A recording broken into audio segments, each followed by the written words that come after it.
To jest podcast Wellbeing na moich zasadach, a moim gościem jest aktorka, kobieta, z którą niewątpliwie mam mnóstwo tematów do rozmowy. Mam nadzieję, że tylko starczy mi dzisiaj czasu, żeby je wszystkie poruszyć, a ich wspólnym mianownikiem jest życie na własnych zasadach, co w moim rozumieniu oznacza życie w autentyczności i w zgodzie ze sobą. Anna Maria Sieklucka. Witaj, Amo. Cześć, bardzo mi przyjemnie. Ostatni raz miałyśmy okazję rozmawiać 4 lata temu, nie wiem czy pamiętasz, podczas live'a i wtedy był to bardzo przełomowy dla ciebie czas, bo tak naprawdę z dnia na dzień stałaś się rozpoznawalna na całym świecie. I jestem bardzo ciekawa, co się od tamtego czasu u ciebie zmieniło. Na pewno zmieniło się wiele. Jak postrzegasz tamtą Amę sprzed 4 lat? Uśmiecham się do tej Amy sprzed 4 lat. Te minione lata to jest ogromna lekcja życia. Uważam, że odnalazłam swoją kobiecość, dojrzałam, poszerzył się zakres mojej świadomości. Nauczyłam się wielu rzeczy, a przede wszystkim i nade wszystko pokochałam siebie i wiem, kim jestem. I jestem maksymalnie dumna, że mając 32 lata, dzisiaj wiem, czego potrzebuję, czego chcę, gdzie są moje granice i już potrafię żyć na własnych zasadach. Opowiedziałaś to bardzo pięknie i teraz chciałabym się wgryźć w to, bo wiesz, to są takie słowa, które jeżeli ich do końca nie rozumiesz, to nie zrozumiesz tych wszystkich przemian, procesów, sytuacji, które spowodowały to, że wyciągnęłaś wnioski i nauczyłaś się na tych swoich doświadczeniach życiowych. Więc czy jesteś w stanie wskazać jakieś konkretne procesy, które zaszły, albo jakieś wydarzenie, które spowodowało to, że na przykład zaczęłaś pracować nad sobą i wnikać w te schematy, przekonania, w które wtedy popadałaś? Myślę, że to tak trochę jest, że jak życie pędzi, to poddając się temu nurtowi, zapominamy o sobie. Nie mamy takiej chwili refleksji w ciszy ze sobą, żeby usłyszeć, co mówi nam nasz wewnętrzny głos. I ja te ostatnie lata trochę u mnie tak wyglądały, że to był jeden wielki kołowrotek samonakręcający się takimi ciągami przyczynowo-skutkowymi, premierami 3 filmów, zrobieniem 4 filmu, którego premiera już wkrótce, mam nadzieję. Bardzo się z tego tytułu cieszę, bo to jest brytyjska produkcja, Super. główna rola, także naprawdę jestem też z tego dumna. Wiele jakichś takich prywatnych zawirowań, bo kiedy jest bardzo dużo pracy, to złapanie balansu praca, wideo, prywatne życie jest trudne po prostu. Jeszcze jestem osobą niezwykle rodzinną i poświęcanie jakby siebie, może poświęcanie to jest złe słowo, ale jakby balansowanie tym czasem, który się ma właśnie pomiędzy życie prywatne, rodzinę, a siebie, bywa niekiedy trudne i czasem trzeba rezygnować z pewnych rzeczy. I ja przez te ostatnie 4 lata wiem, że rezygnowałam z siebie. I dotarłam do takiego momentu, myślę, że to był, znaczy nie myślę, wiem, że to był tamten rok, kiedy zerwałam ścięgno Achillesa.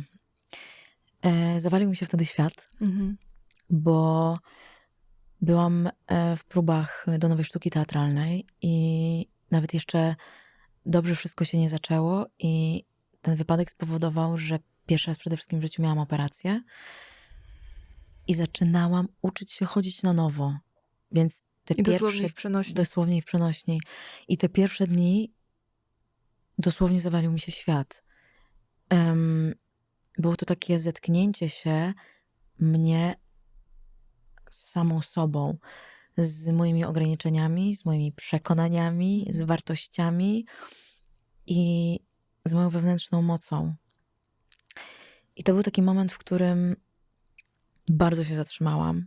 Bardzo mocno też zweryfikowałam otoczenie, które było wokół mnie.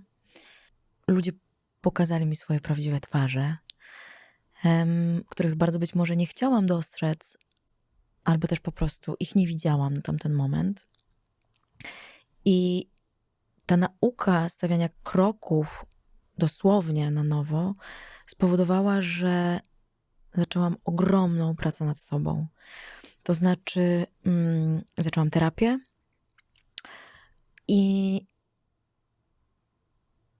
to był, pamiętam, lipiec tamtego roku, 13 lipca się to wszystko wydarzyło. I ta podróż moja trwa do dziś i to jest jakby taka diametralna zmiana mnie jako człowieka. Dostrzegłam w ogóle, co ja mam w środku i zaczęłam wsłuchiwać się w to własne wewnętrzne ja. A czy to była terapia konwencjonalna, czy niekonwencjonalna? Różna, łączona. Łączona. Jak najbardziej łączona. Bo wiesz, ja wychodzę z założenia, że już doszłam przynajmniej do takiego momentu, że ja akceptuję wszystko takim, jakim jest. Ludzi takimi, jacy są. Każdy ma swoją prawdę, swoją lekcję do odrobienia. Każdy żyje na własnych zasadach. I ja zostawiam to przy nich. Akceptuję to, a przede wszystkim szanuję to. I ten rok mi to pokazał, że ja nie będę dzisiaj oceniać i mówić, ty jesteś taka, taki, zrób to, zrób tamto, tylko mam tak, okej, takim to jest. Takim dzisiaj ty jesteś i akceptuję to i przyjmuję, bo mi też trudno było w wielu momentach jakby wyjść ze skorupy i pokazać to swoje prawdziwe ja bez tego pancerzyka. No bo boimy się pokazać tego prawdziwego ja, boimy się zranienia i tak naprawdę wtedy jesteśmy niczym nieosłonięte i jest takie słowo po angielsku vulnerable. Nie ma takiego polskiego odpowiednika, ale właśnie jesteś wtedy taka, przyjmujesz to, że możesz być zraniona, narażona na nawet atak innych, ale jest to niezbędne do tego, żeby poznać właśnie prawdziwą siebie, Tak. żeby pozwolić sobie przede wszystkim na to, bo my często same sobie nie pozwalamy poznać swojego prawdziwego oblicza. Wiesz, też myślę, że większość z nas, ja urodziłam się w latach 90., jest wychowana na grzeczne dziewczynki. I żyjemy w poczuciu strachu przez nasze dzieciństwo i czasy Oj, tak. nastoletnie. Szkolnictwo nam to robi. Same tak naprawdę sobie robimy, ale uważam, że w dość nieświadomy sposób, bo jak jako dzieci i nastolatki możemy mieć wykształconą naszą emocjonalność. Nie zweryfikujesz tego wtedy. Jak możemy wiedzieć, co jest tak zwany sposób dobry albo złe. Nie wiemy tego. Budujemy tę swoją świadomość. I bardzo ważne jest, myślę, tutaj też świadomość naszych rodziców wtedy. To jak z nami rozmawiają, to nas jak wychowują, czy w ogóle z nami rozmawiają, czy w domu są tematy tabu, jak podchodzimy do seksualności, to jest bardzo ważne. Jak w ogóle podchodzimy do relacji. I wiesz, to w czym, mówi się, jest takie powiedzenie, czym skorupka nasiąknie za młodu, to tym potem jest. I wydaje mi się, że to w dzisiejszych czasach wychodzi coraz bardziej. Wiesz, mówi się o tym, że teraz jest to Gen Z tak zwane, to nowe pokolenie. Ja widzę ogromną różnicę mnie z kiedyś, a teraz i widzę świadomość dziewczyn, nastolatek, kobiet. Tak, możemy się dużo od nich uczyć. Dokładnie. Ja też uważam, że ci nasi rodzice, wiesz, tak nie można też wszystkiego zrzucać na nich, bo wydaje mi się, że jesteśmy dorosłe, bierzemy tą odpowiedzialność na siebie i coś robimy z tym. A oni zapewne, wiesz, chcieli jak najlepiej, przekazali nam wszystko to, co mogli przekazać, po prostu nie mieli do tego narzędzi. I to jest piękne, że my teraz w dorosłym życiu, mając już tę świadomość, możemy stosować jakieś praktyki, takie jak medytację, pracę z transformacją przekonań, nad czym ja siedzę od kilku lat i obserwujesz właśnie, jak to wszystko się zmienia, jak ci się zmienia obraz, życie, obraz na świat i właśnie twoje przekonania, co ma moim zdaniem bezpośrednie przełożenie na twoją sytuację życiową. I teraz chciałabym poruszyć ten temat lustra, bo wiem, że ty się nie do końca zgadzasz z tym, że to, co się nam przytrafia w życiu, to jakich ludzi spotykamy, jakich sytuacji doświadczamy, jest naszym lustrem, czyli odbiciem tego, co mamy w środku. Wiesz co, mam takie poczucie, że przynajmniej mogę bazować tylko i wyłącznie na moich doświadczeniach, że często spotykałam się z tym, że ludzie mówili, że jesteśmy dla siebie jak lustro, ale najczęściej mówili o tym dlatego, że widzieli negatywy. I nie wiem, czy tak jest po dziś dzień, ale wiele jakby sytuacji pokazało mi, że jakby to jest takie traktowane trochę w zasadzie jak 0-1, a nic nie jest 0-1, bo skoro jesteśmy lustrem, to znaczy, że odbijamy dosłownie wszystko, każdą cechę, również te dobre rzeczy. A uważam, że nie ma dwóch takich samych osób. I czy ja uważam, że tak naprawdę wszyscy jesteśmy jednym. Wszyscy to, co mamy w środku, to jest jedno, tylko każdy z nas ma swój osobisty proces przypominania sobie o tym, kim jest, skąd pochodzi i dlaczego w ogóle to dzieje się w taki, a nie inny sposób. I wiele sytuacji w naszym życiu, znaczy w moim życiu, tak jak mówię, mogę bazować na moich doświadczeniach, wynikało z pewnego mojego nieprzepracowania danych sytuacji. Oczywiście, że tak. Z braku świadomości, ale również z tego, że wydaje mi się, że jeżeli poprzez bycie w tej strefie komfortu, co ja nazywam strachem, ludzie bojąc się jakby wyjść poza ten schemat, poza obszar tej strefy komfortu, poprzez własne doświadczenia, takie bolesne i krzywdzące dla nich, często chcą innych traktować podobnie. I kiedy przytrafiają się jakieś niefajne rzeczy, to ja zawsze sobie zadaję pytanie, okej, Ama, stop, czy to chodzi o ciebie, czy tak naprawdę chodzi o tę osobę? I ostatnio, kiedy zaczęłam mocno stawiać granice, bo nauczyłam się, wiem już, co to znaczy stawianie granic, kiedy ostatnio przytrafiła mi się taka jedna mocna sytuacja w moim życiu, która polegała na takiej ogromnej manipulacji ze strony jednej osoby. Ja się zatrzymałam, jakby fizycznie i wewnętrznie, i zaczęłam się zastanawiać, skąd to płynie? Czy to jest tak naprawdę to ja? Bo to znaczy, że ja manipuluję ludźmi i to ta osoba jakby jest moim odbiciem? To by wtedy było lustro, tak? Czy tak naprawdę chodzi o to, że to ta konkretna osoba poprzez swój bagaż doświadczeń na ten moment nie potrafi inaczej i też nie potrafi dostrzec, że tak się dzieje i to jest totalnie okej. Czyli żeby chodzi była tutaj jasność. o takie zatrzymanie się i poczucie, czy to jest naprawdę ode mnie, czy czegoś jeszcze nie przepracowałam, czy to jest tej osoby i zostawiam to po prostu wtedy. Nie do końca zostawiam, bo wydaje mi się, że kiedy ja akurat w tym przypadku dotarłam do tego, że to nie chodzi o mnie, tylko o tą konkretną osobę, wydaje mi się, że szczere i uczciwe jest to, żeby porozmawiać o tym i powiedzieć wprost, oczywiście w takim szacunku do tej drugiej strony, no bo Bez zarzutów. bo uważam, że to przede wszystkim, co warto sobie dać to jest takim fundamentem, to jest szacunek wobec drugiego człowieka. I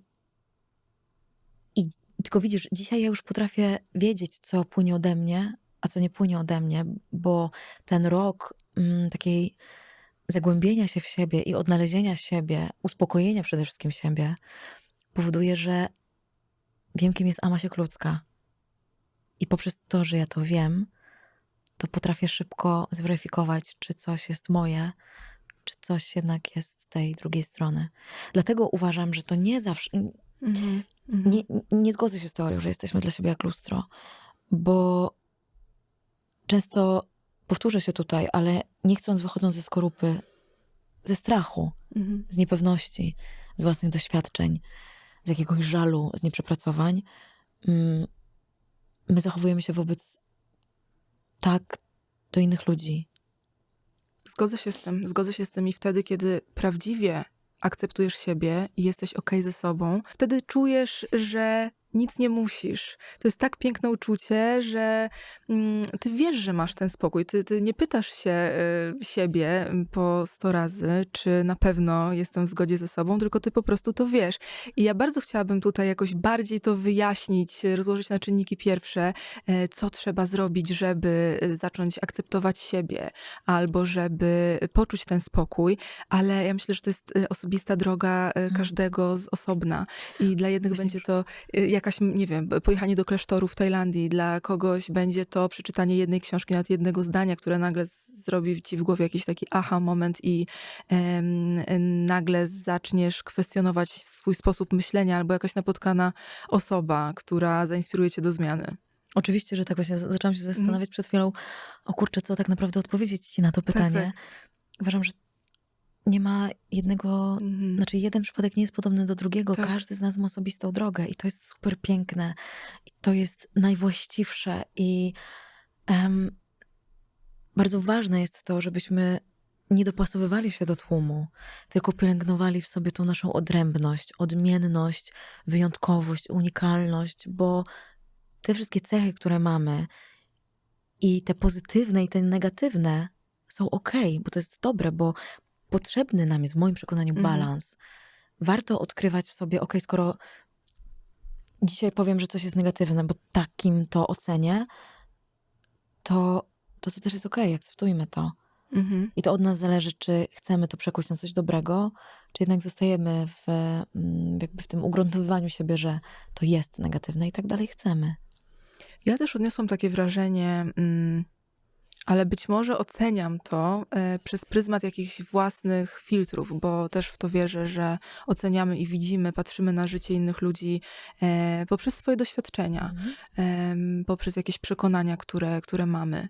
Że ty do pewnego momentu, i dlatego dzisiaj chciałam tak bardzo skupić się na zmianie, do pewnego momentu czułaś taką silną potrzebę udowadniania wszystkim dookoła, ale zapewne największą potrzebę udowadniania sobie, tego, że jesteś inteligentna, tego, że jesteś dobrą aktorką, tego, że jesteś coś warta. Czy tak też było? Tak, jak najbardziej. Ale to wynikało z tego, że wielokrotnie pozwoliłam zaniżyć swoją wartość, bo tak naprawdę nie znałam sama własnej wartości.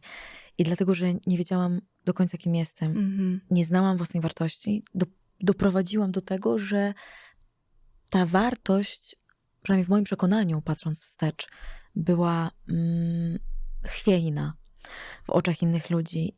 Wiesz, ja czasem wracam do wywiadów moich sprzed jakiegoś, w ogóle na przestrzeni tych 3-4 lat i śmieję się i mówię, jak w ogóle to jest możliwe, że dzisiaj ja przede wszystkim mówię w taki sposób, zachowuję się w taki sposób, a tu widzę kompletnie obcą sobie kobietę, ale to oczywiście też jest część mnie, żeby była jasność. Ja utulam tę część siebie Tak. i jestem w jakiejś takiej ogromnej wdzięczności sama do siebie, że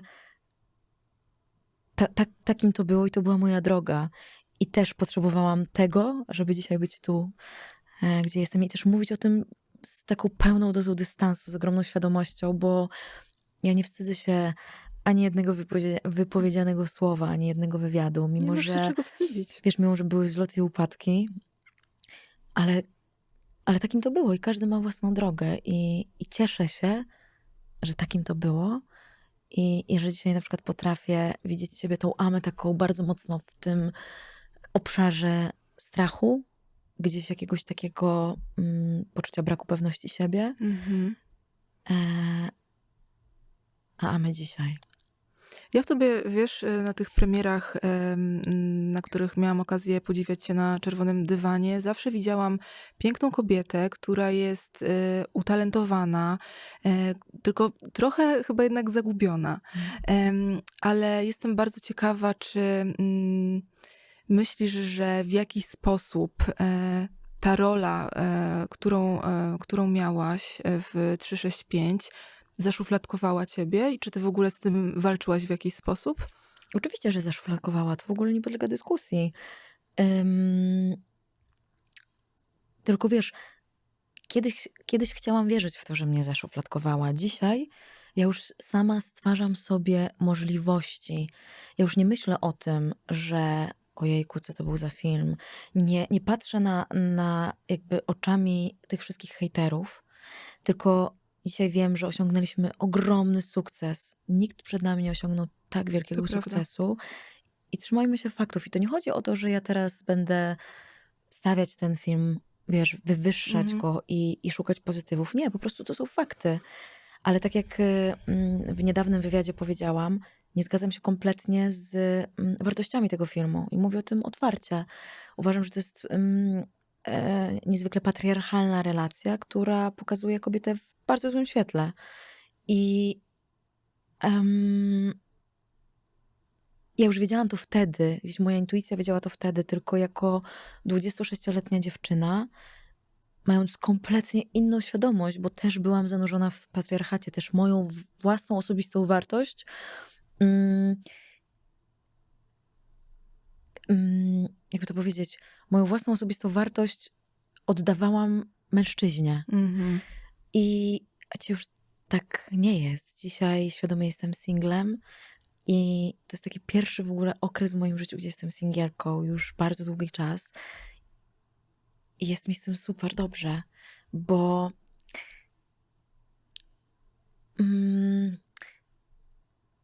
każdy dzień wygląda tak, jak ja chcę, żeby wyglądał. I to jest jakaś taka niezwykła podróż, pogłębianie tej niezwykłej podróży w głąb siebie, w kolejne odkrywanie tych niezapisanych kart, które mogę zapisywać takimi różnobarwnymi długopisami, flamastrami, kredkami, czymkolwiek chcę. Że Jak to chcesz, kiedy chcesz. dokładnie. Ale też, żeby była jasność, nie zamykam się absolutnie na ludzi, tylko wręcz to powoduje, że mam takie poczucie, że jestem tym bardziej otwarta w ogóle na doświadczenia, na ludzi. Kiedyś byłam taka zamknięta i też nawet w tych wywiadach moich można zobaczyć, że cedziłam słowa albo Byłaś powtarzałam się, bardzo mówiłam to ostrożna. sama, byłam bardzo Tak. ostrożna.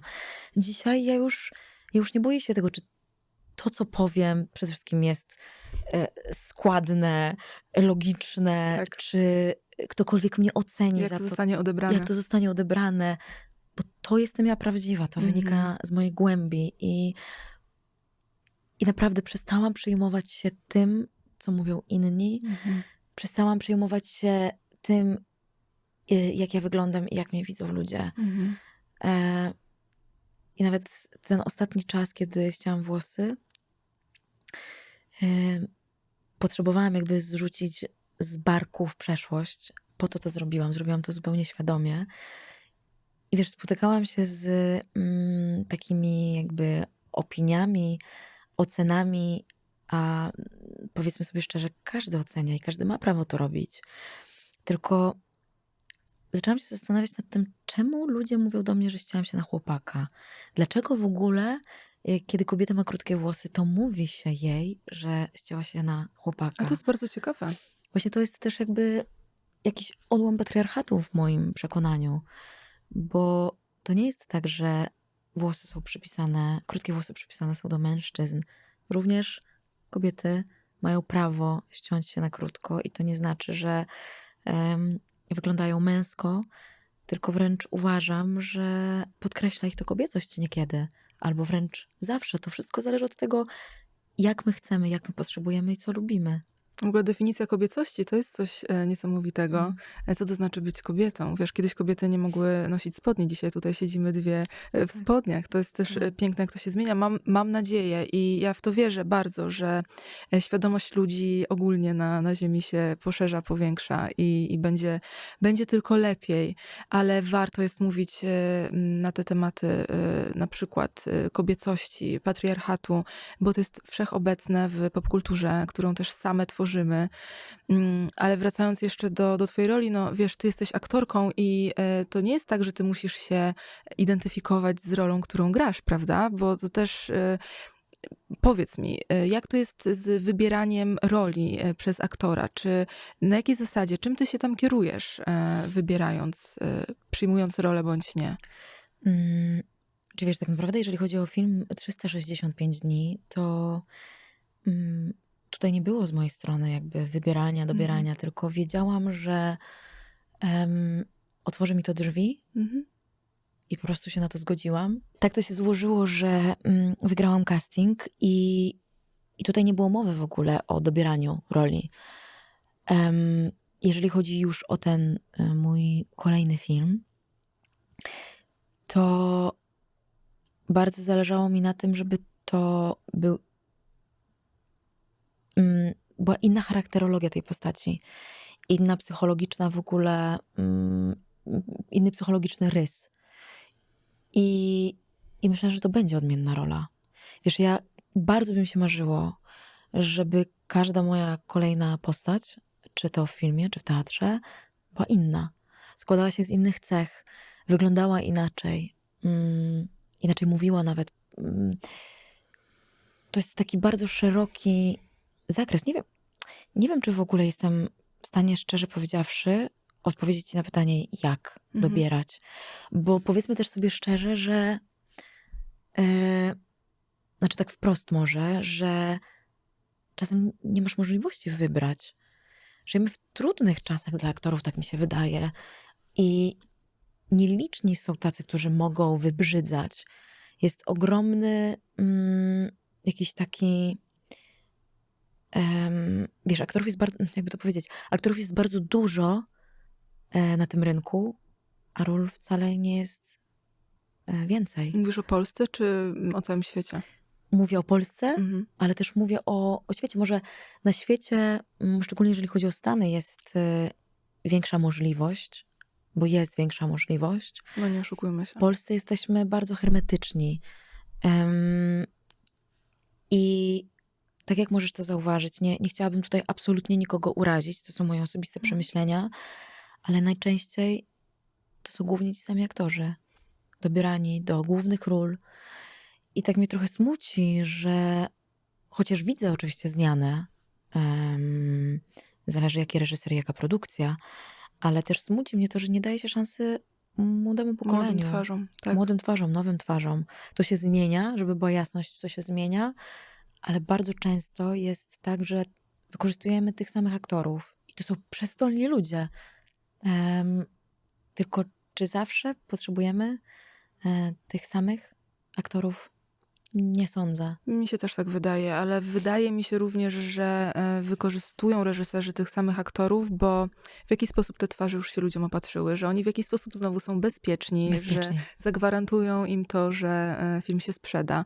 Więc to znowu wynika z takich, wiesz, przekonań i życie w takim strefie komfortu. W strefie komfortu, a żeby wyjść z tej strefy komfortu i zatrudnić młodą twarz, może zaryzykować, no potrzeba trochę odwagi. No właśnie, jest to kwestia tego ryzyka, czy dajemy sobie prawo na to, żeby zaryzykować, czy wiesz, bo to oczywiście jest ciąg przyczynowo-skutkowy, bo to też chodzi o pieniądze, tak. O czas, o taką niepewną sytuację, jak to wyjdzie, czy to się w ogóle poskleja, jaka będzie atmosfera na planie. Tak można by wymieniać i wymieniać, więc ja to oczywiście rozumiem, tylko mam nadzieję i życzyłabym wszystkim nam z tego zawodu, żebyśmy wzajemnie dawali sobie szansę. Mówię to też oczywiście o sobie, tak? Bo to też oczywiście to, że tak mówię, wynika też ze mnie, bo to jest nawiązanie też do tego pytania o szufladce. I jeszcze tak ci wrócę do tego, że zaczęłam sama dawać sobie możliwości. Właśnie. Ostatnio moja serdeczna znajoma wydała książkę. Korzystam minuta na to, żeby się pochwalić. Pochwalić ją. Marika Grądkowska wydała książkę Jestem Tobą. Jestem na okładce tej książki i w moim przekonaniu jest to bardzo dobra książka. Nie chcę mówić, o czym opowiada, bo odsyłam do audiobooków w Empiku i na Amazonie. Jednak marzy nam się, to jest nasze ogromne i największe marzenie i już trwają rozmowy z produkcjami, żeby zrealizować tę książkę. Mamy wielkie marzenia, żeby to nie skończyło się tylko na jednej części, tylko na kolejnych. I marzy też się nam, żeby właśnie ten skład, który będziemy tworzyć, to składał się w dużej mierze z kobiet. Nie mając absolutnie nic do mężczyzn, żeby była jasność, ale żeby dać taką, dmuchać nawzajem swoje skrzydła i żeby pokazać, że można, że da się i że warto, że kobiety, kiedy uwierzą w siebie nawzajem, to z tego naprawdę wychodzą niesamowite rzeczy. Mi pokazuje ten nasz tandem, że kiedy wspieramy siebie nawzajem, to z tego się rodzą przepiękne rzeczy, przepiękne, nowe, kolejne jakieś znajomości i stwarzamy sobie nawzajem jakby nowe możliwości pracy. Więc bardzo by mi się marzyło, żeby to przekuć w coś pięknego i żeby bardzo, bardzo wiele właśnie tych młodych twarzy Miało było z okazję. nami i miało okazję do tego, żeby zaistnieć. Czyli to stwarzanie możliwości to jest dosłownie coś przeciwstawnego do takiego siedzenia i czekania, że jakaś rola do mnie przyjdzie. To jest właśnie w twoim rozumieniu to, że sama szukasz, wypływa to z ciebie, to jest twoja przyjaciółka, ta, która napisała tą książkę. I ja wierzę w to, że im bardziej coś czujesz i im bardziej podążasz za tym głosem serca, intuicją, jakkolwiek to zwał, to tam właśnie jest to, co masz robić. No. Tak, zdecydowanie tak. I tylko wiesz, to wynika z tego, że jak kiedyś miałam tak, kurczę, ojej, no nie udało się, albo no zaszufladkowali mnie. No i co ja teraz zrobię? Wiesz, Usiąść i tak trochę płakać tylko, wiesz. sama siebie nakręcałam w to wszystko, w sensie pozwoliłam uwierzyć w to, co było mi przekazywane. Ale to bardzo łatwo jest w to uwierzyć. A dzisiaj mam tak, że halo, stop, nie. Ja nie jestem w żadnej szufladzie. Tak. Ja jestem dobrą aktorką. Stwarzam, jeżeli mogę sobie sama stworzyć możliwości, to będę to robić. I dlatego właśnie jest ten projekt między innymi. I wiesz, ja też przez moją otwartość do, jakoś taką nauczenie się w ogóle tej otwartości do ludzi, już nie mam problemu z tym, żeby zadzwonić, żeby podejść, porozmawiać. Tylko wręcz garnę się, uwielbiam. W ogóle odkrywam sobie jakieś takie pokłady ogromnej ciekawości na drugiego człowieka. I wręcz jestem niezwykle ciekawa. Zawsze jak widzę się z kimś nowym, a ostatnio jest bardzo wiele tych nowych spotkań, to mam takie, jestem wręcz podekscytowana, trochę jakbym szła na randkę. Mimo, że to nie jest randka, ale żebym była dobrze zrozumiana. Tylko wiesz, tylko mam w sobie jakby to moje wewnętrzne dziecko, ta moja wewnętrzna ama skacze z radości i ma takie, ale super, że poznam kogoś nowego. Ciekawe, co z tego wyniknie. Tak. Ciekawe w ogóle, czy razem możemy stworzyć, czy razem możemy, trochę to górnolotnie zabrzmi, ale to nieważne, że czy razem możemy stworzyć coś dobrego dla tego świata. Czy możemy w ogóle chociaż jakąś taką małą iskierkę dać do tego, żeby powstała realna zmiana. Dlatego ja to wielokrotnie podkreślam, że singielstwo jest takim fenomenalnym czasem w życiu kobiety, gdzie dzieją się cudowne rzeczy, gdzie ty poznajesz samą siebie i jesteś właśnie taka otwarta do ludzi, szczęśliwa, nastawiona pozytywnie do siebie i do świata. Tak, tylko też warto podkreślić, że to nie wychodzi samo z siebie, że dzisiaj postanawiam sobie, że jestem singielką i to wszystko jest, tylko to wynika naprawdę z ogromnej pracy nad sobą, która jest bardzo dużo wzlotów, ale tyle samo upadków, albo jeszcze więcej upadków, ponieważ wtedy tak naprawdę poznajemy bardzo niewygodne rzeczy o samym sobie. I zaczynamy jakby zatrzymywać się i zastanawiać, co my z tym zrobimy. I skoro już dotarliśmy do tego momentu, że widzimy te niewygodne rzeczy, to wybieram drogę uleczenia siebie, czy wybieram drogę tych samych schematów. A to jest trudne. To wynika, wiesz, to wymaga takiego wyjścia poza ego, co jest bardzo trudne. Bardzo. Znasz Joe Dispenzę? Czytasz jego słyszałam ostatnio, nawet niedawno rozmawiałam ze znajomym na jego temat, bo jest niezwykle zafascynowany nim. Ale wiesz co, powiem ci szczerze, że ja jestem trochę ostrożna, jeżeli chodzi o wszystkich tych mówców, ponieważ każdy z nich niewątpliwie odniósł sukces i to trzeba im przyznać. Tylko jestem ostrożna pod tym względem, że ja już nie idę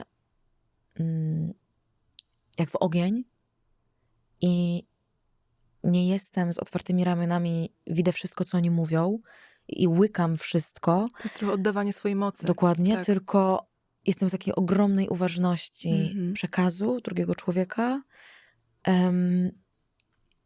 Mam także mogę posłuchać, tylko nie zachłystuję się tym. Tak.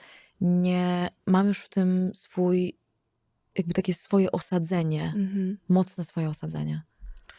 Ja korzystałam przez, myślę, że już 6 lat z różnych takich praktyk, które pomagały mi w transformacji moich myśli, między innymi właśnie Joe Dispenza, bo on mówi o tym, że nie jesteś swoimi doświadczeniami i tymi myślami, które są przeszłością. Mhm. Eckhart Tolle, czyli życie w teraźniejszości, potęga teraźniejszości i wielu, wielu, wielu innych. I naprawdę trzeba znaleźć w tym wszystkim taki złoty środek i przede wszystkim pamiętać, że to ja jestem dla siebie Bogiem tak naprawdę, że to tylko i wyłącznie ode mnie zależy, co ja zrobię i nie mogę oddawać tej mocy komuś, kto przeprowadzi mi sesję CAP albo komuś, kto w jakiś inny sposób transformuje energię. I ja się cały czas tego uczę, bo jednak u mnie w życiu było tak, że ja takim największym tematem chyba do mnie do przepracowania było nauczenie się, tak jak u ciebie pewnie stawianie granic, tak u mnie praca nad takim poczuciem własnej wartości i takim przekonaniem, że ja zasługuję, że ja jestem godna być tutaj, wiesz. I myślę, że to jest istotne nie tylko w drodze zawodowej, no bo jak mam dostać pracę marzeń, jak będę myślała, że wiesz, na nią nie zasługuję, albo że jeszcze się muszę przecież tyle nauczyć, to jest jedno wielkie kłamstwo. I mi najbardziej w tym wszystkim pomaga, jak przychodzą do mnie jakieś takie myśli, w które czasami bardzo łatwo można popaść, jak masz gorszy dzień, po prostu usiąść sama ze sobą, wsłuchać się w taki swój wewnętrzny głos i poczuć, jak jest naprawdę. I jestem bardzo ciekawa, czy ty masz jakieś takie swoje metody, które stosujesz, kiedy te myśli trochę nad tobą przejmą kontrolę. Wyciszam się po prostu wtedy. Bardzo mocno wsłuchuję się w moją ciszę i ja też jestem taką osobą wysoko wrażliwą. Mam bardzo mocno wyczuloną intuicję i wychodzę z założenia, że ciało nas nigdy nie oszuka, jeżeli jesteśmy zespoleni ze sobą, a nawet nie musimy do końca, bo czasem możemy nie wiedzieć, żyjąc w jakimś systemie, jakimś takim pędzie niesamowitym. I kiedy mam sygnały z ciała, że coś jest dla mnie niewygodne, skręca mnie wewnętrznie, boli mnie coś, to jest dla mnie jasny sygnał, że coś tutaj jest nie okej. I kiedy mam jakiś natłok myśli, a wiadomo, że każdy z nas to ma, to właśnie staram się wyciszyć, uspokoić, wsłuchać w tą taką wewnętrzną ciszę. Kiedyś wiesz, miałam tak, że słuchałam bardzo dużo muzyki, a dzisiaj prawie w ogóle nie słucham. Mnie na przykład irytuje już muzyka. Ciężko jest mi dobrać taką, która akurat w jakiś sposób przypadnie mi. Tak, zauważyłam, że cieszę się jak najbardziej też zawsze, ale siedzę w ciszy. Wracam do mieszkania, jestem w ciszy z moimi 2 kotami i jedyny głos, który słyszę, to własne myśli i ich mruczenie. I to jest piękne, bo nauczyłam się, jakby jestem pogodzona z tym, co mnie otacza. Bardzo. I nie boję się już tej ciszy. Nie boję się uciekać od tej ciszy. A też te bodźce, które wiesz, mamy z zewnątrz, którym się poddajemy, też są w moim przekonaniu ucieczką, ogromną Oj, ucieczką. tak. Że często nie chcemy, uciekamy od siebie, bo nie chcemy zobaczyć. Nie chcemy zobaczyć prawdy wielowymiarowej. Takie, przynajmniej ja tak miałam, że wpędzałam się w jakieś takie ogromną ilość pracy i cały czas taki bycie niezwykłą perfekcjonistką, bo uciekałam od siebie. Żeby zagłuszyć też to. Dokładnie, żeby prawdziwe. zagłuszyć swój wewnętrzny głos, swoją intuicję, swoje myśli, żeby w ogóle nie zostać chociaż przez chwilę sama. Tak. Żeby w ogóle nie dopuścić do tego momentu, żeby być sama. Dziś uwielbiam być sama. Bardzo się tego bałam. I wiesz, dzisiaj mam takie poczucie, jak to w ogóle się wydarzyło, jak to jest możliwe, że ja tak się bałam. Ale jest. Dlatego też na przykład na moich mediach społecznościowych bardzo zależy mi na tym, żeby pokazywać siebie zupełnie naturalną. Tak jak ostatnio poprzez nagromadzoną ilość stresu, jedzenie cukru, który jest niekorzystny, nabiału, mam problemy z cerą. w ogóle pokazałam się, wiesz, bez makijażu, mówiąc do ludzi, że halo, to jest normalne, to jest proces, to jest okres przejściowy, tylko warto się zatrzymać i pomyśleć, dlaczego tak się wydarzyło, że doprowadziliśmy się do tego stanu. W tym momencie ja doprowadziłam się do takiego stanu, że aż skóra mnie informuje o tym i krzyczy do mnie, że coś jest nie tak. To jest o tym, żeby właśnie skonfrontować siebie, żeby nie bać się dopuścić ten prawdziwy wewnętrzny głos do siebie i wyciągnąć z tego wnioski. Skonfrontować z własnymi słabościami, żeby Tak. też mówić o nich na głos, bo jesteśmy ludźmi przede wszystkim. Mhm. Tak? W tym wymiarze jesteśmy ludźmi. I to jest piękne, że mamy chwilę słabości. Wiesz, widzę to w dzisiejszych czasach, że ludzie uciekają od tego, żeby pokazywać, że płaczą, Mhm. że są słabi, że coś im nie wychodzi, że mają gorszy dzień, że przeżywają trudne chwile. Uciekamy od tego, nadal od tego uciekamy. Mężczyźni wydaje mi się, że bardziej niż kobiety. Tak. Mogę się oczywiście mylić. Przynajmniej tak gdzieś jak obserwuję osobiście. Kobiety oczywiście też. Ale to wszystko wynika chyba z przekonań, ze schematów, w których tkwimy. Nas się wychowało na grzeczne dziewczynki, a mężczyzn na to, żeby byli męscy i silni. To jest bardzo ciekawe, żeby wybudować dom, spłodzić syna i zasadzić drzewo. I oni też mają ogromną presję. Tak, to są te stereotypy, Tak. w które uwierzyliśmy i tak naprawdę społecznie, globalnie wręcz, wielowymiarowo, to nas wszystkich dotyczy. I tak teraz przyszło do mnie, wiesz, bo często ludzie pytają mnie na Instagramie, pewnie ciebie też, w jaki sposób przestać przejmować się oceną innych i nie wstydzić się, tak jak na przykład ty pokazałaś, że to jest ludzkie, jak najbardziej normalne, że masz teraz problemy skórne, bo jesteś w procesie. I wiesz, myślę, że odpowiedzią na to jest to, żeby po prostu poznać siebie. Bo tylko wtedy, jak naprawdę będziesz pewna siebie, tego, kim jesteś, ile jesteś warta, to wiesz, to w ogóle nie będziesz się przejmowała tym, co ktoś o tobie pomyśli lub powie. No, żeby teraz ktoś powiedział o mnie, że no jesteś głupia, Martyna, no to wyśmiałabym tę osobę, a jeszcze kilka lat temu zaczęłabym się zastanawiać, no w sumie, no mogłabym jeszcze zrobić tego magistra, jestem niewystarczająca. Dzisiaj wiesz, że to jest już historia o tych ludziach, Tak. o tych osobach, Tak. o tych konkretnych przypadkach. Bo tak jak wspomniałaś już bodajże wcześniej, że nasza ocena bierze się z naszych osobistych doświadczeń. I nie da się nie oceniać. To jest bzdura, Znowu jesteśmy uważam. ludźmi, każdy z nas ocenia. Dokładnie. Każdego jedynego dnia oceniamy, nawet sami siebie oceniamy.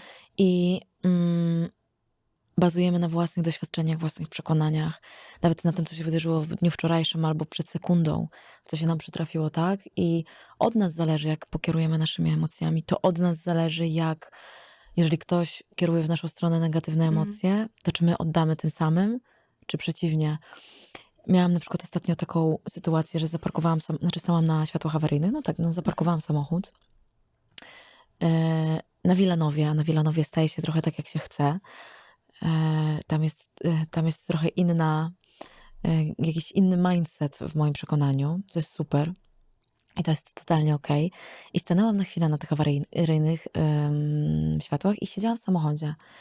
I wyjeżdżała z parkingu kobieta i w moim przekonaniu na tamten moment miała wystarczająco dużo miejsca, żeby wyjechać. I w pewnym momencie jakby bardzo mocno trąbiła i ja byłam zajęta czytaniem czegoś i nie wiedziałam, w pierwszej chwili nie wiedziałam, że trąbi na mnie. Więc słyszałam, że coś trąbi, ale nie wiedziałam, że to jest skierowane do mnie i dopiero po chwili zorientowałam się, że to jest w moją stronę. Od razu odjechałam i ta kobieta zatrzymała się, nakrzyczała na mnie, że jak ja w ogóle mogłam, że nie stać mnie na to, żeby odjechać 10 centymetrów. I moim wyborem było to, że albo poddam się temu i zachowam się tak samo, albo życzę pani miłego dnia, powiem, że wszystko jest okej. Więc to zawsze akcja rodzi reakcję. To jest przerwanie schematu. Dokładnie. Świadome. Dokładnie, to jest świadome przerwanie schematu. I to jest taka jedna z sytuacji, ale wydaje mi się, że tak wygląda nasze całe życie. Tak. Że to zawsze my decydujemy o tym, co zrobimy dalej, jaki będzie kolejny krok. I Nawet, to, wiesz, mówi się, że o kurczę, bo oddaję jakby życie to, co mi wszechświat ześle. A tak naprawdę ja uważam, że nie. To my kierujemy. Wszechświat może nam pomóc, czy w cokolwiek wierzymy. Jednak nasze wybory i czyny powodują, czy coś zaraz się wydarzy, czy nie. Ale oczywiście to, jak bardzo, na czym skupiamy nasze myśli, też jest niezwykle istotne. To, o czym myślisz, to przyciągasz. Tak. I nawet kiedyś, jeszcze a propos tej sytuacji, której doświadczyłaś, nie wiem, czy to nie nawet Joe Dispenza powiedział, że nieważne jakie mamy emocje, ważne jak reagujemy. Po to, żeby właśnie przerwać ten cały schemat, czyli to zakotwiczenie się w przeszłości i wybrać tę nową wersję, świadomie wybrać, bo mamy wolną wolę i możemy zadecydować, czy chcemy być tą Amą i Martyną z przeszłości, czy nową, lepszą wersją siebie. Dokładnie, nadać nowy bieg zdarzeniom, wyjść poza schemat.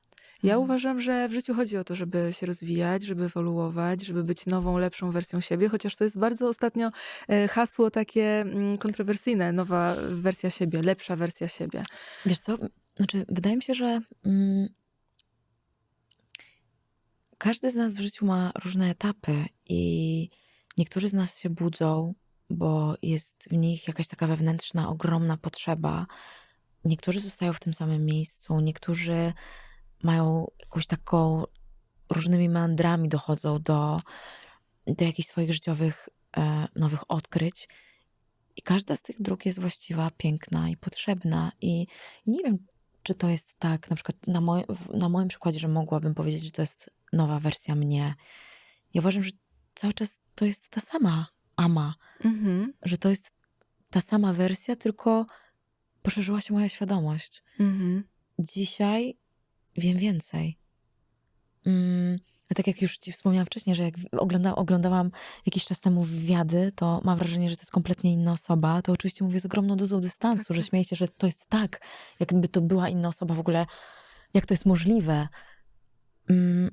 Ale to wciąż byłam i jestem ja. A to też fajne jest to, co powiedziałaś na początku, że ty patrzysz na siebie z przeszłości z takim uśmiechem i ciepłem w sercu.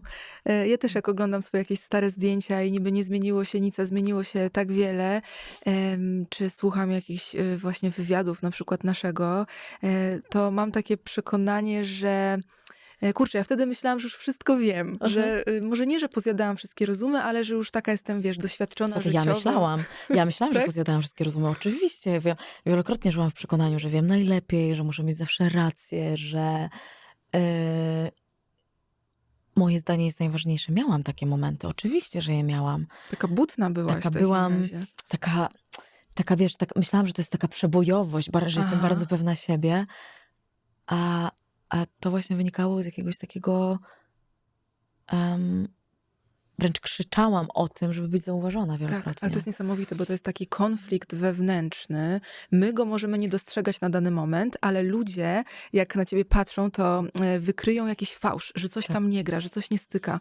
Więc dlatego w taki sposób ciebie oceniają. No, na pewno oceniają, tak jak powiedziałyśmy już sobie wielokrotnie, przez pryzmat własnych doświadczeń i przekonań, ale ja jestem tego zdania, że im bardziej będziesz w zgodzie właśnie ze sobą, dlatego ja tak bardzo dużo mówię o tej życiu w autentyczności, w zgodzie ze sobą, bo wtedy, kiedy jesteś prawdziwa, przyciągasz prawdziwe i najbardziej kompatybilne do siebie sytuacje ludzi, wszystko tak naprawdę, więc dlatego to jest dla mnie tak bardzo istotne.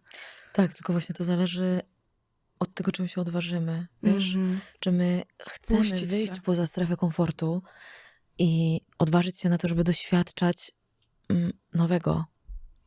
A nowe buduje w nas jakiś taki niepokój, stres, no bo nie wiemy, co się może wydarzyć. Tak. Dokładnie, to jest nieznane, ale na moim przykładzie ja wiem i zaręczam, że to jest jedna z najpiękniejszych dróg, którą możemy obrać, wybrać. Droga do poznawania siebie to jest jakby taka niekończąca się historia. I jedna z najpiękniejszych historii naszego życia. Jak nie najpiękniejsza. I to się naprawdę nigdy nie kończy. I to jest piękne w tym wszystkim. To nie mówię tego po to, żeby kogoś teraz zmartwić, że jak zacznie nad sobą pracować, to nigdy nie skończy tej pracy.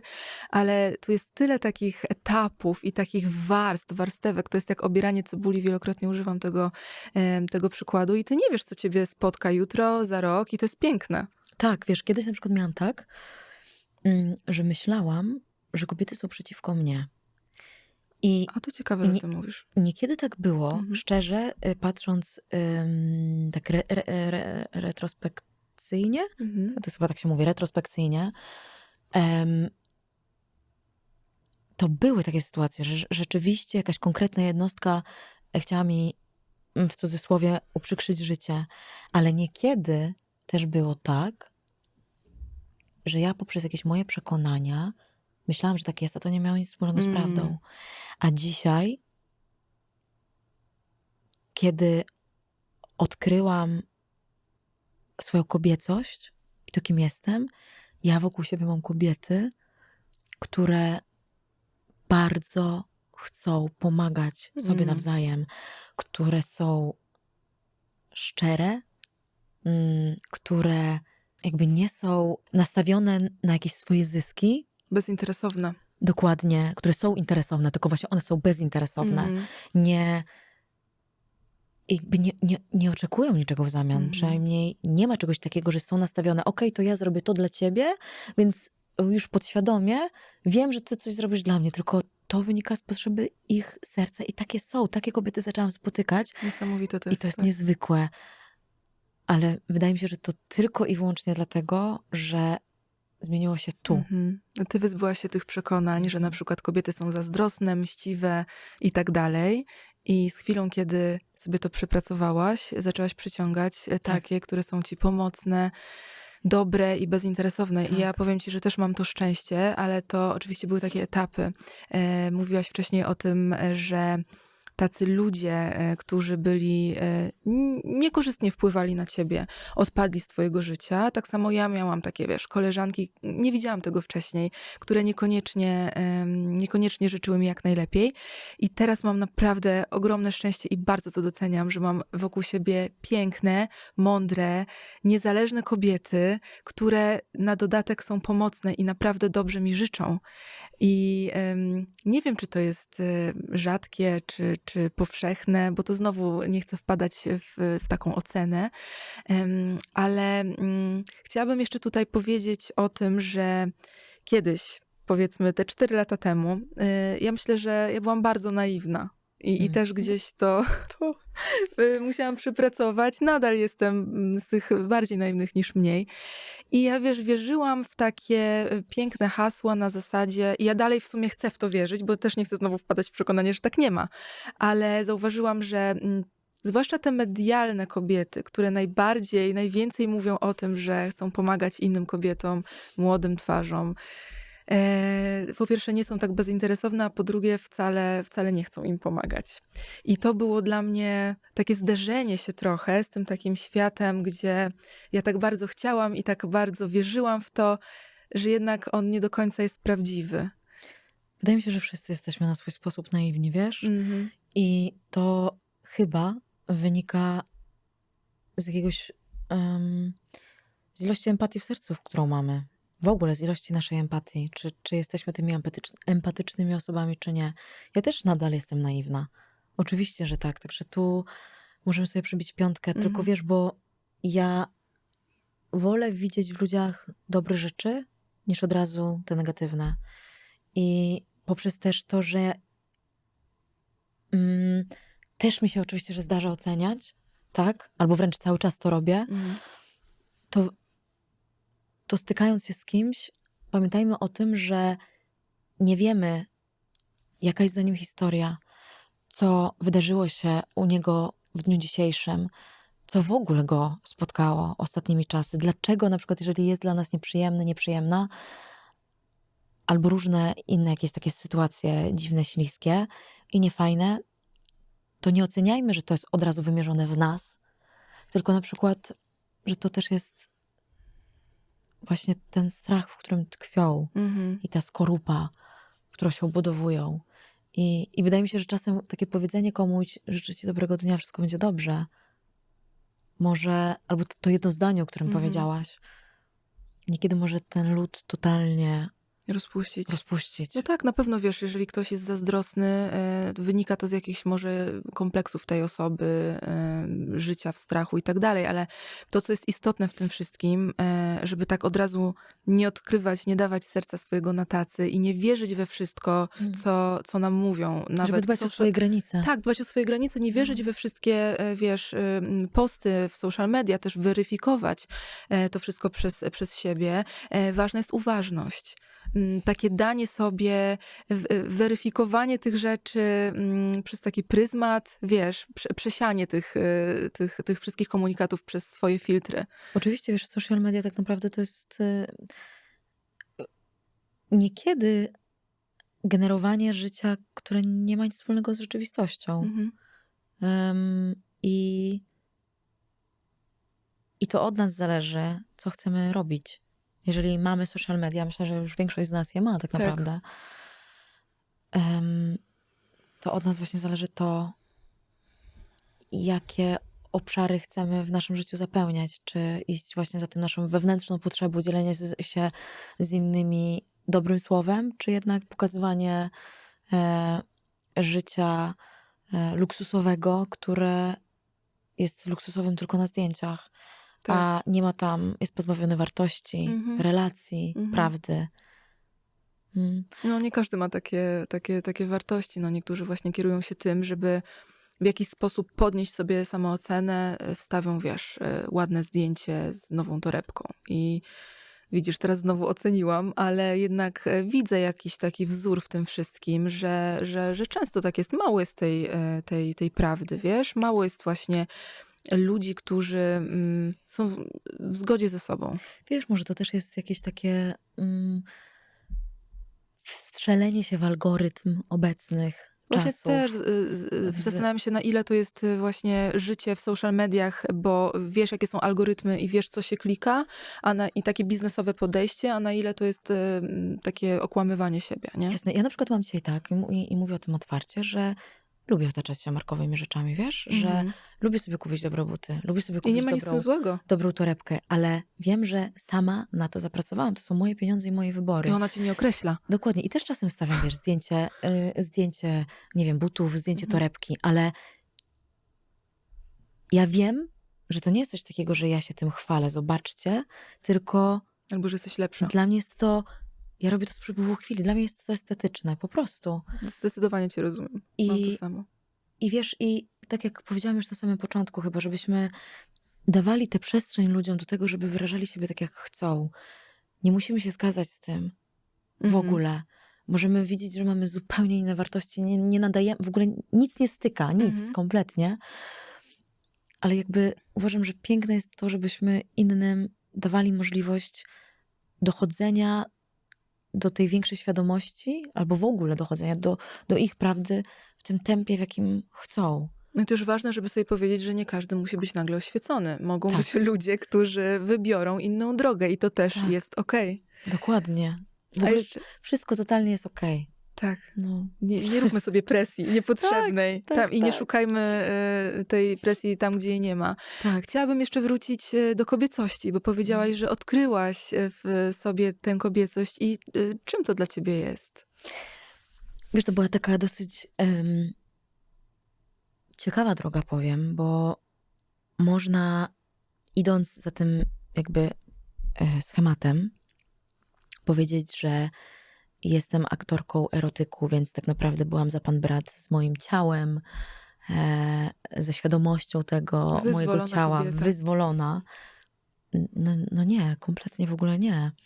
Ja dopiero przez te ostatnie minione lata też nauczyłam się do siebie, za przeproszeniem, nie dopieprzać. Nawet nie za przeproszeniem, po prostu nie dowalać sobie. Albo odpieprzyć się od siebie. Po prostu odpieprzyłam się od siebie, dokładnie. I nawet jak mam celulit, a go mam, to mam takie dni, że mówię, kurczę, Ama, jak to wygląda? A potem mam takie, ej, w ogóle co ty robisz? W ogóle dlaczego? Po co? Bo widzisz zdjęcia modelek albo kobiet z perfekcyjnymi ciałami. Nie, ty też jesteś, to jest jakaś twoja droga. Może po prostu tak masz i kropka i zaakceptuj, że tak jest. Wiesz, jakiś tutaj wałeczek na brzuchu, tu coś tam, mam takie, właśnie wypadek ten rok temu uświadomił mi, czym to moje ciało jest, ile ono jest w stanie znieść, jak bardzo wiele mi daje. Nauczyłam się szanować to ciało, bo dzisiaj już jestem z nim zespolona. Dzisiaj uwielbiam każdy centymetr tego ciała, bo nauczyłam się kochać siebie. A kiedyś było tak, że po prostu patrzyłam się w lustro, ja nawet balsamując ciało miałam takie dzisiaj co ty? Dzisiaj to jest w ogóle fajnie, że jesteś. Więc jest taka czułość. Jest w ogóle dotyk już dla mnie stał się czymś innym. W ogóle w relacjach międzyludzkich, że to nie jest coś, czym ja się chcę dzielić tak po prostu. Dzisiaj w ogóle dotyk dla mnie jest, czy nawet przytulenie się z kimś, czy sytuacje intymne. To jest już dla mnie ogromna odpowiedzialność. Bo to jest wymiana energii. Wymiana energii, tak. To jest coś pięknego i niesamowitego. Każdy w ogóle odbieramy tyle za pomocą dotyku, że ja nawet tego nie potrafię opisać słowami. Wiesz, co to znaczy? To jest coś niesamowitego, niesamowicie pięknego, niesamowicie przyjemnego, niesamowicie takiego jakby wielokrotnie może nas przenieść w inny wymiar, bo ten dotyk często może spowodować, że komuś możemy pomóc. Przytulenie kogoś może spowodować, że komuś polepszy się dzień. Nawet podanie komuś ręki może spowodować, że stanie się coś dobrego. Dlatego to jest dotyk dla mnie dzisiaj jest czymś bardzo istotnym i dziś robię to świadomie. Bardzo, bardzo świadomie. Ja myślę, że w ogóle o tym się nie mówi, to po pierwsze, i ta seksualność jest sprowadzana do takiego poziomu seksu i nie ma w tym... Przedmiotowości. Przedmiotowości, I tak samo jak kobiety są traktowane przedmiotowo i ta kobiecość jest sprowadzana do tego, że jak mam długie włosy, to jestem kobieca, jak mam krótkie, to ścięłam się na chłopca. I z tym całkowicie się nie zgadzam. I wiesz, o czym myślę? O tym dokumencie, o którym ci wspominałam z Pamelą Anderson. I dzisiaj weszłam, żeby sprawdzić w internet, jaki tam był tytuł. Ten tytuł to Pamela, historia miłosna. I zobaczyłam na Filmwebie opis krótki tego filmu. I wyobraź sobie, że było tam napisane, że jest to osobista historia uczłowieczająca Pamelę. I ja się złapałam za głowę, bo zobacz, to znaczy, że co? Że ona nie była człowiekiem, była sprowadzona, skastrowana do, nawet to nie jest dobre słowo w tym przypadku, do roli seksbomby, która nie miała głosu, która była skancelowana przez społeczeństwo. Wiesz, wtedy nie było social mediów, ona nie miała nawet pewnie w jaki sposób wyrazić w ogóle tego, co czuła. No i teraz po tylu latach... Przeostrzegana przez swoje ciało, przez to, jak wygląda Dokładnie. zawsze. Tak. I pewnie się też sama skrywała pod tym imidżem bardzo... Tak. Nawet nie też wulgarnym. Myślę, że też w pewnym sensie na to pozwalała, ale to nie znaczy, że chciała na to pozwalać. Dokładnie. Tylko, że wiele rzeczy mogło się dziać poza jej świadomością. To samo było w przypadku Marilyn Monroe na przykład. Oj tak, to są niesamowite kobiety. Dokładnie i bardzo ważne jest to, co się dzieje w naszym życiu, bo tak jak w moim przypadku 365 i gdzieś myślenie o tym, że osiągnęłam sukces poprzez ciało jest, uważam, niezwykle krzywdzące, ale dziś jestem z tym okej, bo wiem, że to już nie jest historia o mnie. To już nie jest historia o mnie, naprawdę, że nie odniosłam sukcesu przez swoje ciało. Odniosłam sukces przez własną, ciężką pracę i to, jakim człowiekiem dzisiaj jestem. Mnie nie definiuje to, jak wygląda moje ciało. Mnie nie definiuje w ogóle to, jak ja wyglądam. Czy ktoś mnie uznaje za piękną, czy ktoś mnie uznaje za brzydką, czy w ogóle jak ktokolwiek wypowie się na mój temat. Definicją mnie, jak i ciebie, moim zdaniem, każdego z nas jest to, jakim jesteśmy człowiekiem. Oj tak. Jak traktujemy siebie, jak traktujemy innych. I jej historia uważam, że jest niezwykła, piękna i rozkwitła I super, że to się w ogóle wydarzyło. Że będąc kobietą dojrzałą, Mhm. jest w takim okresie niezwykłej świadomości. Tak, może dopiero teraz nadszedł ten taki czas, kiedy Tak. ona poszerzyła swoją świadomość i w jakiś sposób dlatego zyskała głos i mogła w końcu Odzyskała spokój. odzyskała Spokój. podwójne standardy. Uważam, że... I w ogóle to jest taki temat, gdzie ja już mam taki wewnętrzny bunt. Widzę, że to jest dla mnie też bardzo istotny temat, bo ja też przez te kilka lat, kiedy jestem w social mediach, ja próbowałam o tym mówić, też o tej seksualności, ale zauważyłam, że Polska też nie jest na to gotowa do końca, bo ja jestem szufladkowana i sprowadzana, wiesz, do jakiejś takiej... nie wiem, że mam wrażenie, że wtedy mnie nikt nie bierze na poważnie, bo nadal jestem blondynką, która mówi o seksie. Że nie ma w tym, że ludzie nie widzą w tym większej wartości właśnie tego, żeby powiedzieć o tym, żeby poznać swoje ciało, co jest bardzo istotne dla kobiety i miałam przez chwilę taką misję, że chciałam o tym mówić, ale szybko zauważyłam i teraz jednocześnie jak o tym mówię, myślę sobie teraz o tym, co powiedziałaś ostatnio, że może ja sama siebie szufladkuję w tym momencie, że może wcale tak nie jest. No ale wracając do tych podwójnych standardów. Powiedziałaś, że tobie zarzucano, że stałaś się rozpoznawalna i osiągnęłaś coś przez swoje ciało. Czy myślisz, że tak samo było w przypadku twojego filmowego kolegi Michele? Myślę, że on spotkał się z zupełnie inną opinią, wręcz przeciwstawną do tej, o której ty wspomniałaś. Film 365 przede wszystkim został stworzony dla kobiet. I ja jako aktorka, jako odgrywająca rolę Laury, myślę, że zawsze będę odbierana inaczej niż mój partner filmowy.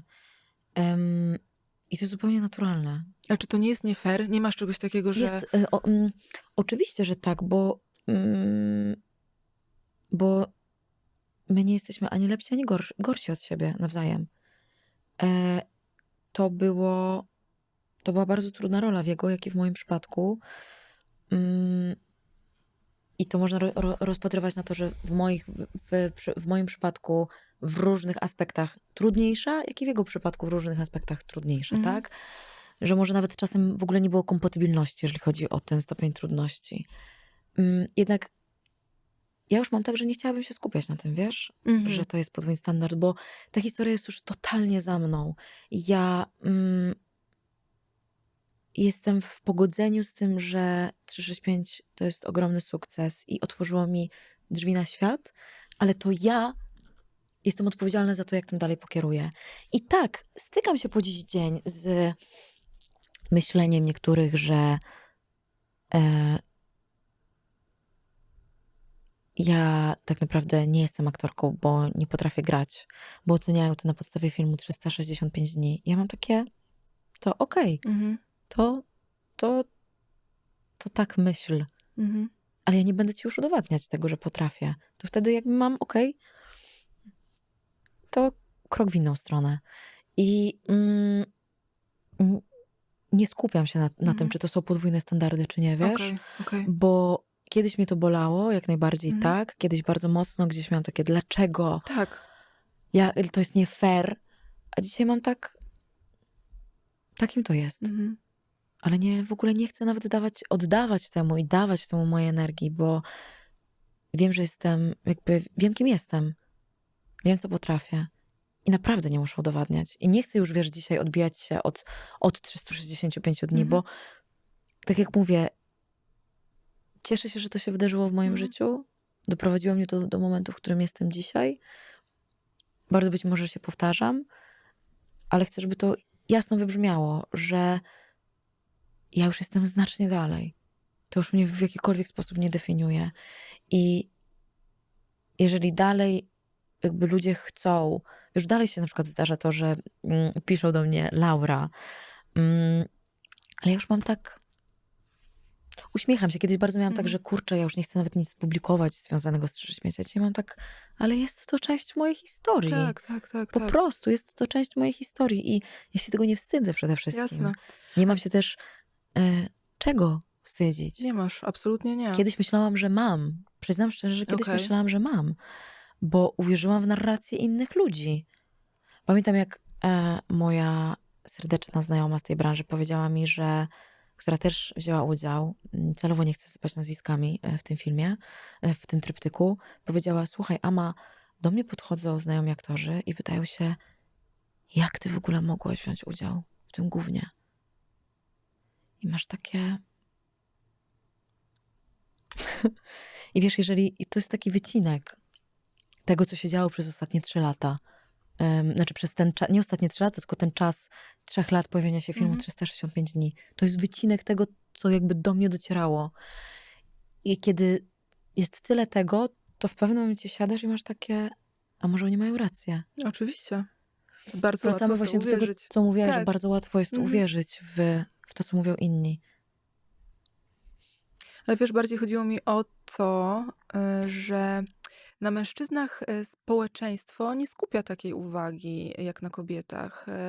To jednak nam zarzuca się więcej rzeczy niż mężczyznom. Mężczyznom więcej uchodzi na sucho, jeżeli chodzi o takie aspekty, nie wiem, czy wyglądu, tak, bo mamy społecznie, mam wrażenie, jest większa presja tego, żebyśmy jak najdłużej były młode i tak dalej, i tak dalej, i tak dalej. Ja nie mówię, czy ja w to wierzę, czy nie, tylko po prostu zauważam, że jest to gdzieś nie fair, że właśnie... A ja trochę się z tobą nie zgodzę, Okej. ponieważ uważam, że często i wielokrotnie same się nakręcamy, że tak jest, a uważam, że mężczyzn dotyczy to tak samo, ponieważ poprzez to, że to też jest właśnie odmiana patriarchatu, bo patriarchat nie tyczy się tylko, że to mężczyźni wobec kobiet. To są również kobiety wobec mężczyzn. To są również mężczyźni wobec mężczyzn i kobiety wobec kobiet.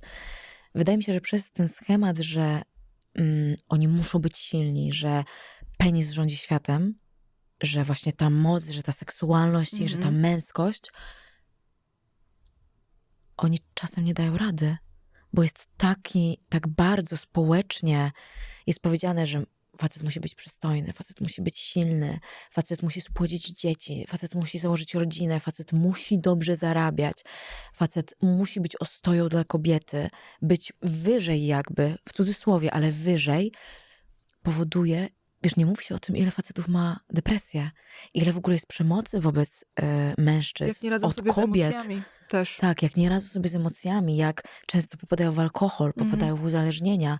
Kobiet oczywiście też to dotyczy, żeby była jasność, tylko wydaje mi się, że ja na przykład nie wierzę w feminizm, Też nie wierzę w żeby była feminizm. jasność. Ja się nie zgadzam w ogóle. Ja mówię to szczerze, mówię to zupełnie świadomie. Ja nie jestem feministką, bo nie zgadzam się z ideologiami, które przedstawiają feministki w dzisiejszym obecnym świecie. Ja jestem za człowiekiem. I ja uważam, że często same nawzajem sobie robimy bardzo dużą krzywdę, bo tak bardzo krzyczymy o naszych prawach, a często nie potrafimy same odnieść tego do drugiej kobiety. Dlatego pamiętam, jak kiedyś kobiety wyszły na ulicę z wieszakami, między innymi, i zobaczyłam, chcę być dobrze zrozumiana, zobaczyłam, ile jest agresji obecnie, wszechobecnie w tamtym okresie panującej. My jak szczujemy na siebie nawzajem. I dlatego nie wierzę w pewnym sensie w feministów. To jest jakby jeden obszar, dlaczego, Tak, ale tak. podam celowo ten przykład, bo tak jak mówię, to samo też tyczy się mężczyzn. Tylko o tym się nie mówi na głos. To prawda. Właśnie przez to uważam, że przez ten stereotyp i schemat, w którym tkwimy również i my, że ma być silny, ma sobie ze wszystkim radzić. Wiesz, pamiętam taki transparent, baner na jednym z marszy. Załatwimy was miłością. I to jest trochę sprzeczność, ale jednak tej miłości do siebie, do drugiego człowieka, tego, żeby nie polaryzować społeczeństwa, żeby właśnie nie określać się i nie szufladkować, że ja jestem feministką, ja jestem tym, tylko spojrzeć na to jakoś tak bardziej z miłością, czule, holistycznie i zobaczyć przede wszystkim drugiego człowieka w drugiej Tak. osobie. Dokładnie, bo to nie jest tak, że płeć nas definiuje. A Nie. mam takie wrażenie, wiesz, że są istoty, które na przykład urodziły się w ciele kobiety, a czują się mężczyzną. Są osoby niebinarne. Jest mnóstwo osób LGBTQ+. I to jest totalnie okej. Mhm. I to jest piękne, żebyśmy dawali sobie przestrzeń na to, żeby być tacy, jakimi chcemy być. Nie idźmy w w te schematy, w schematyczność, bo nasza płeć nas nie definiuje. To nie jest tak, że jest tylko kobieta i mężczyzna. I często się też jakby kłócę z osobami bliskimi. Mówię nie, bo nie ma już norm. Kto powiedział, że są jakiekolwiek A normy? co to jest w ogóle norma? Co to jest jest w ogóle normalnie? norm? No właśnie. Żyję normalnie. Co to znaczy normalnie? Bo rodzina to jest mężczyzna i kobieta i dziecko, co najmniej jedno. Nie. Ale wiesz, co zauważyłam też ostatnio, że na przykład w pewnych, nie wiem, w banku, w jakiejś restauracji możesz zobaczyć naklejkę, że to jest strefa, miejsce przyjazne osobom LGBT. I I tak sobie myślę, że no fajnie, że mogą tutaj sobie przyjść, że mogę sobie tu przyjść z moim przyjacielem, że to jest dla niego przyjazna strefa, że go tutaj witają wszemi wobec. Zobacz, jaki to jest paradoks i jakie to jest znowu szufladkowanie się i oddzielanie, że są tacy i są tacy. Tak, nie. Tak samo jak my, jako kobiety, mamy te same cechy, które mają mężczyźni. Jak i mężczyźni mają te same cechy, jakie mamy my. I dlaczego w ogóle mamy to dzielić na męskie albo na żeńskie? Dlaczego w ogóle mamy definiować siebie, że właśnie mężczyzna ma być silny, a kobieta nie może być silna? Mhm. Że mężczyzna ma zarabiać dużo pieniędzy, to co to znaczy, że kobieta nie może? Mhm. Że to kobieta nie może być szefem w firmie, tylko mężczyzna, że nie ma czegoś takiego, że właśnie to jest życie w tym schemacie, w tym patriarchacie, w tym stereotypie. Wyjdźmy poza to, w konwencji, Mhm. bo to jest niezwykle krzywdzące i robimy to sobie niezmiennie od lat, stale, nawzajem. I życzę wszystkim właśnie, żeby ten napis tego baneru był po prostu szerzeniem miłości, otwieraniem serc na siebie. Bo chyba najpiękniejsze to, co możemy też przeżywać w tym życiu, to jest jakby odkrywanie ludzi, emocji, zdarzeń, tego właśnie powrócę do tego dotyku, o którym Jakości mówiłam. takiej w życiu. Jakości. Mhm. Właśnie, ten dotyk to jest piękne, że ten dotyk to jest właśnie jakość i niech ta jakość nas niesie, bo każdy ma odmienną. I to jest piękne. I każdy ma swoją definicję życia, normalności. Ja życzę wszystkim i nam też uważności. Tak już kończąc naszą rozmowę, która mogłaby potrwać jeszcze z 3 godziny. Myślę, że tak. Ama, bardzo ci dziękuję, że przyjęłaś moje zaproszenie i za zaufanie przede wszystkim. Bardzo dziękuję. Bardzo dziękuję. Cieszę się, że po tych 4 latach widzimy się ponownie. Myślę, że obie z inną świadomością w innym momencie naszego życia i piękne, bo ja czuję ogromną wzajemność i dziękuję ci bardzo za to. Dziękuję ci bardzo.